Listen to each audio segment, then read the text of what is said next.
Bonjour, donc nous allons continuer notre travail sur le livre Maths et Matrices.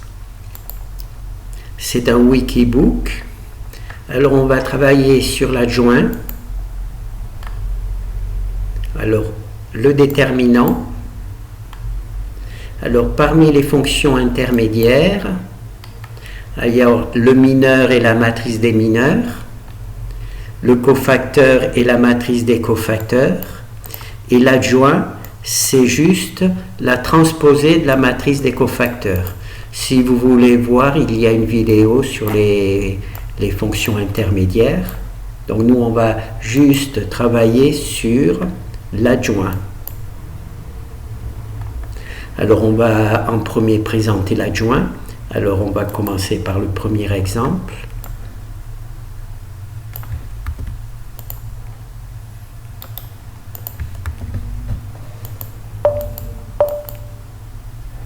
Voilà, donc là on a notre fonction A et on calcule l'adjoint. D'accord? Et l'adjoint, c'est, on construit l'adjoint qui est la transposée des matrices des cofacteurs. Donc on a des valeurs. Alors on va mettre, comme on a l'habitude, on va mettre une petite virgule. Alors la fonction qui permet de calculer l'adjoint, c'est ici, c'est celle-là. Donc on va rajouter une petite virgule, ça fait longtemps qu'on ne l'a pas fait. On va compiler, naturellement, comme cette virgule n'existe pas, ça va faire un petit problème. Et nous, ça va nous permettre de trouver la fonction adjoint.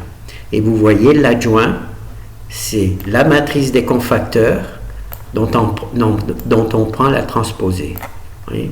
L'adjoint, c'est la matrice des cofacteurs dont on prend la transposée. D'accord? Bon, on ne va pas aller jusqu'à chercher les cofacteurs, puisque vous avez une vidéo qui est sur ces sujets-là. Donc nous, on va juste voir quelques propriétés de l'adjoint, de la matrice adjoint. Donc ça c'est bon, on vérifie juste que tout va bien, voilà. Donc la matrice là, et voilà. Alors on va commencer par voir une première propriété. Alors c'est celle-ci. Si on multiplie la matrice A par son adjoint, on obtient une matrice identité sur laquelle il y a, sur la diagonale, il a les valeurs du déterminant.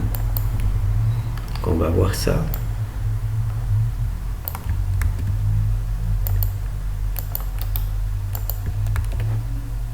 Voilà.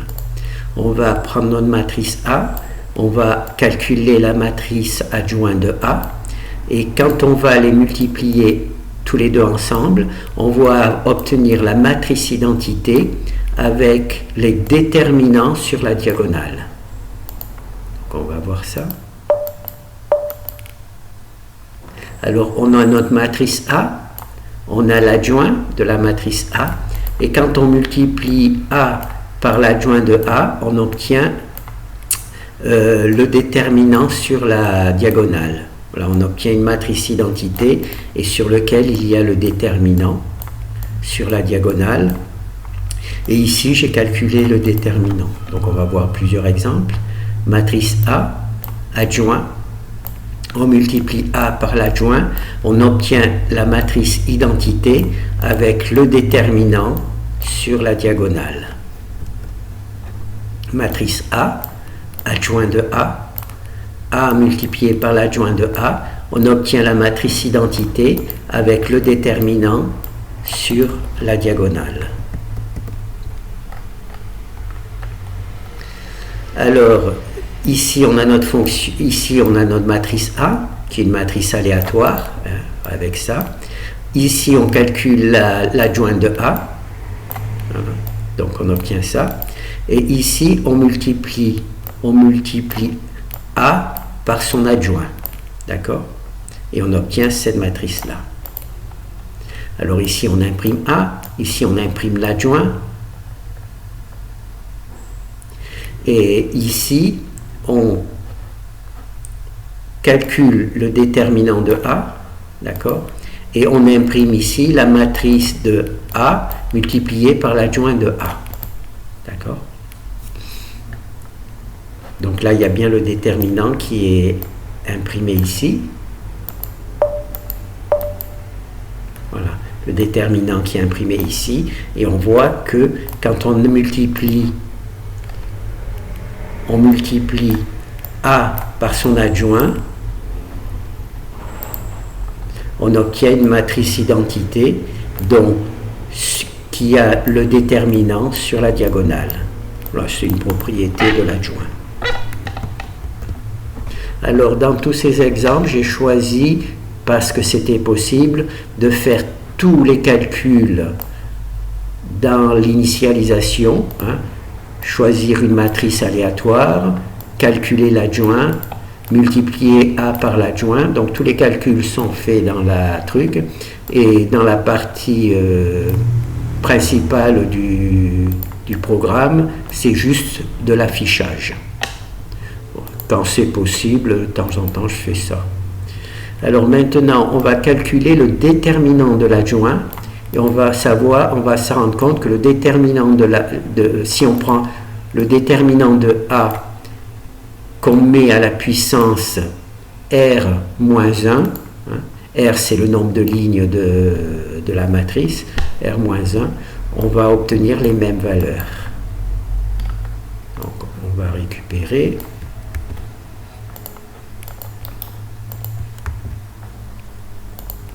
Alors, petit rappel, on a la matrice A, on en prend l'adjoint et on en prend le déterminant.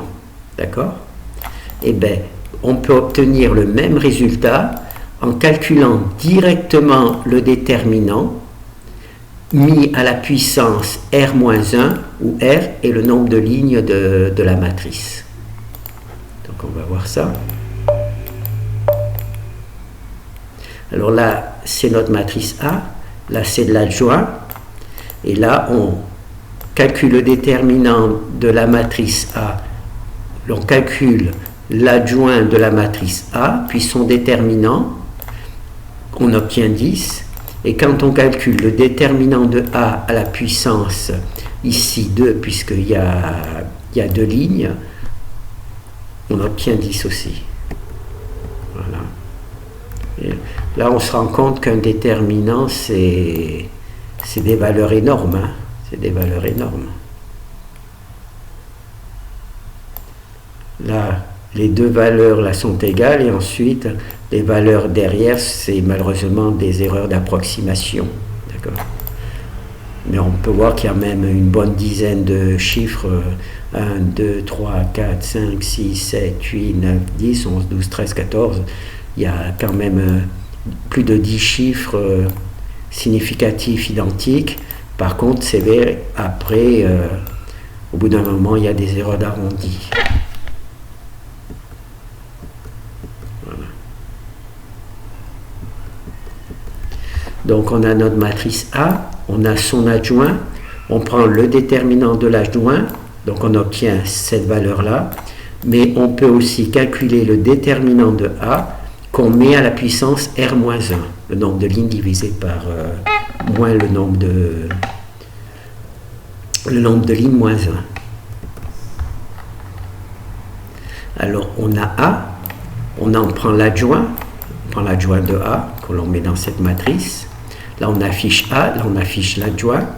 Là on calcule le déterminant de l'adjoint de A, d'accord?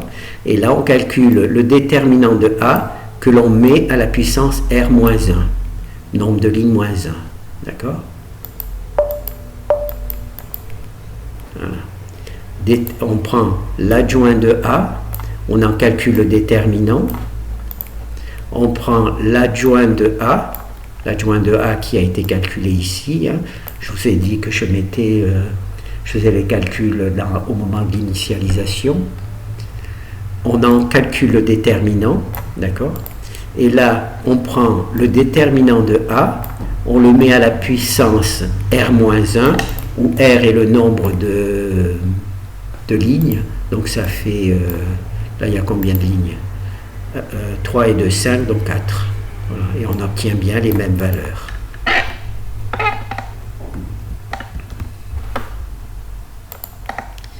Donc ça, c'est le truc. Et la dernière propriété, alors quand on fait le produit des deux matrices et qu'on en prend l'adjoint, on peut obtenir le même résultat en calculant l'adjoint de la deuxième matrice multiplié par l'adjoint de la première matrice.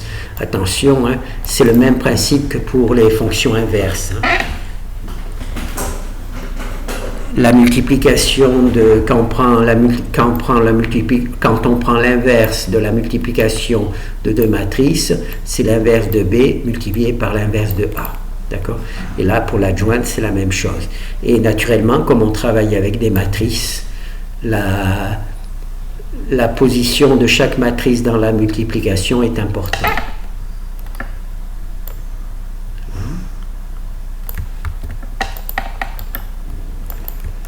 Donc, on va revoir la propriété. Alors, l'adjoint du produit de AB, c'est égal à l'adjoint du produit de B multiplié par A. D'accord? On va voir ça. Alors, on a la matrice A, on a la matrice B. On calcule l'adjoint de A et l'adjoint de B. Ensuite, on multiplie A par B, on obtient cette valeur-là quand on en prend l'adjoint. Et ensuite, on multiplie l'adjoint de B multiplié par l'adjoint de A et on obtient cette valeur-là.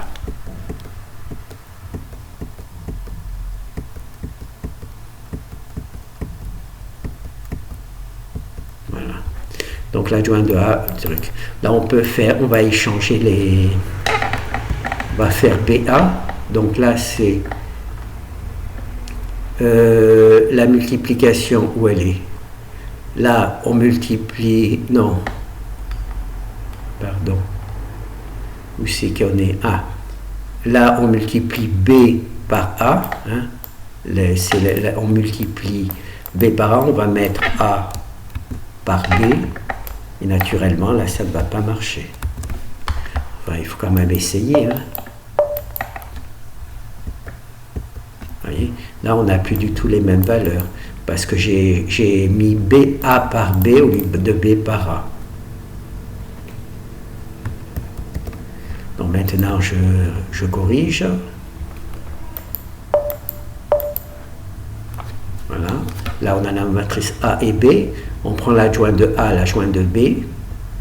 On calcule le produit AB et on calcule l'adjoint. On multiplie l'adjoint de B par l'adjoint de A et on obtient les mêmes valeurs. Ces mêmes valeurs sont identiques. Alors, en langage C, alors il y a la matrice A, une matrice aléatoire.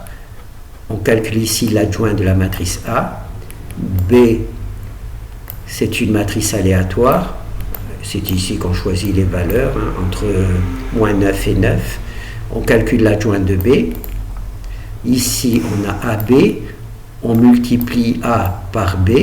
Donc, on a AB. Et on prend l'adjoint de AB. On prend l'adjoint de AB. D'accord? Et ici, on multiplie l'adjoint de B par l'adjoint de A. Hein, on se rappelle l'ordre inversé. Et on obtient le bon résultat. Donc là, c'est l'affichage de A et de B. Là, c'est l'affichage de l'adjoint de A et de B. Et ici, il y a juste l'affichage de AB, de l'adjoint de AB. Et là, c'est l'affichage de l'adjoint de A multiplié par l'adjoint de B multiplié par l'adjoint de A. Voilà.